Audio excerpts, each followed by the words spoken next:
Assalamualaikum warahmatullahi wabarakatuh.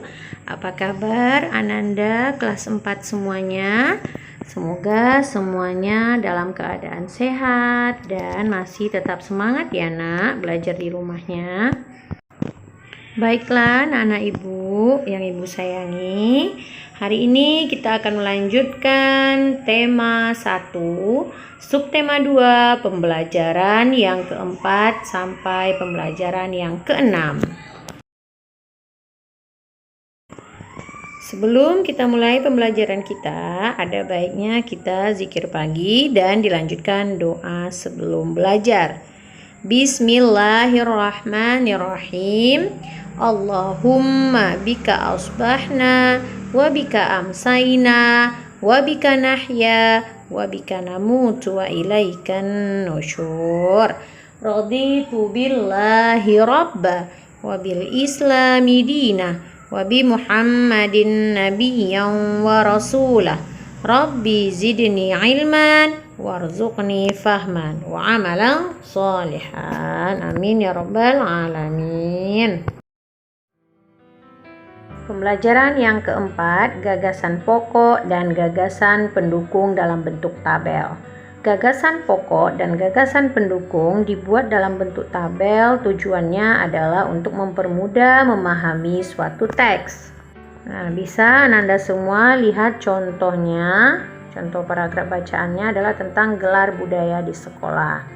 Nah, yang merupakan gagasan pokoknya terletak di awal kalimat. Setelah itu dilanjutkan dengan gagasan pendukung.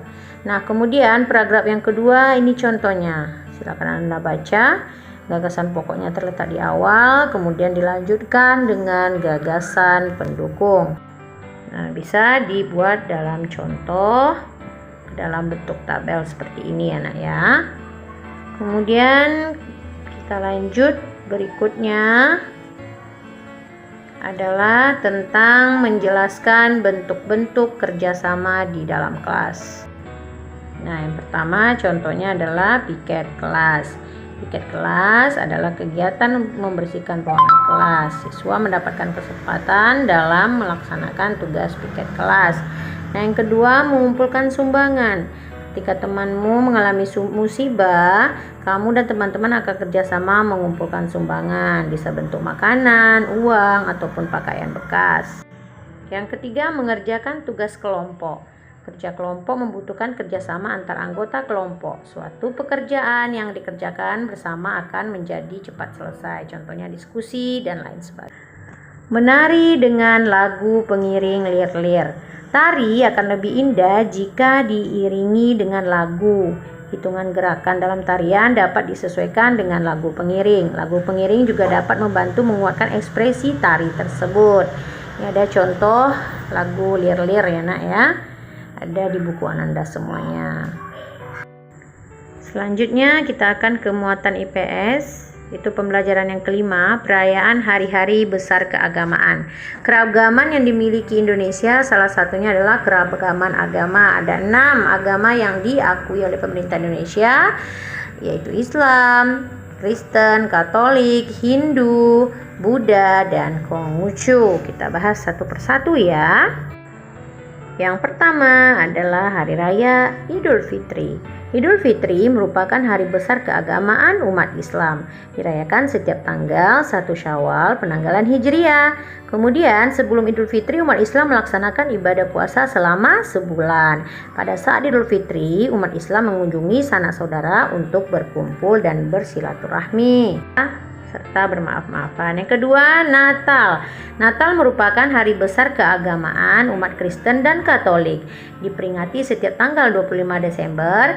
Natal merupakan peringatan hari kelahiran Yesus. Kemudian Natal dirayakan dengan penuh sukacita. Yang ketiga, Hari Raya Nyepi. Nah, ini merupakan hari besar keagamaan umat Hindu, dirayakan di setiap tahun baru Saka pada penanggalan Saka. Saat perayaan Nyepi, umat Hindu berdiam diri di rumah tanpa melakukan aktivitas apapun selain berdoa dan introspeksi diri.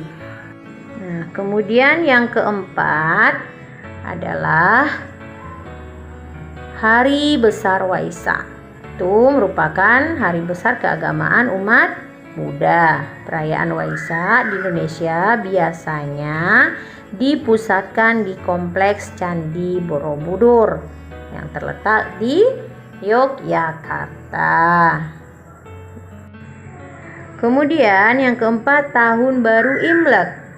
Imlek merupakan hari besar keagamaan umat Konghucu. Nah, perayaan Tahun Baru Imlek dimulai dari hari pertama pada bulan pertama penanggalan Tionghoa. Kemudian pada perayaan tersebut terdapat tradisi pembagian angpao. Selanjutnya, kerjasama di lingkungan rumah. Contohnya adalah ronda. Nah, ronda bertujuan untuk menjaga keamanan lingkungan sekitar. Ronda dilaksanakan dengan berjalan kaki, bersepeda, atau dengan kendaraan bermotor. Kemudian, kerja bakti. Contoh kerja bakti yang biasa dilakukan oleh warga itu membersihkan sampah yang menyumbat selokan, memperbaiki jalan, memperindah tanaman. Atau kerja bakti di fasilitas umum di dekat perumahan bisa juga contoh kerja bakti. Kemudian gotong royong menolong warga yang mengalami musibah. Saat terjadi bencana, para relawan bergotong royong memberikan bantuan berupa makanan, tempat pengungsian, dan pakaian kepada warga. Yang keempat, persiapan Hari Kemerdekaan. Seluruh warga yang berbeda suku dan agama bekerja sama untuk mempersiapkan perayaan Hari Kemerdekaan 17 Agustus. Nah, ini sebentar lagi akan kita peringati ya nak ya. 17 Agustus yaitu Hari Kemerdekaan Negara Indonesia. Kemudian membuat ringkasan teks dengan peta pikiran. Peta pikiran yang berisi gagasan pokok dan gagasan pendukung dapat dijadikan acuan untuk membuat ringkasan. Ringkasan isi teks sama dengan menulis kembali isi teks secara singkat. Nah, berikut adalah langkah-langkah membuat ringkasan teks. Yang pertama, Ananda bacalah teks dengan seksama.